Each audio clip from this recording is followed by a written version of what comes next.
लुकमान ने यह भी कहा कि बेटा, अगर कोई अमल चाहे राई के दाने के बराबर भी छोटा हो और हो भी किसी पत्थर के अंदर या आसमानों में मख्फी हो या जमीन में, अल्लाह उसको क़यामत के दिन लामौजूद करेगा।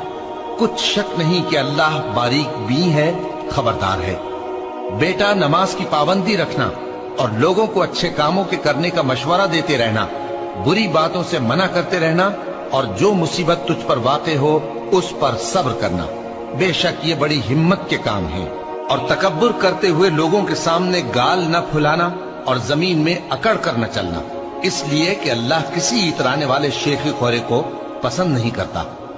और अपनी चाल में एतदाल किए रहना और बोलते वक्त जरा आवाज नीची रखना, क्योंकि बहुत ऊंची आवाज गधों की सी है और कुछ शक नहीं कि सबसे बुरी आवाज गधों की होती है।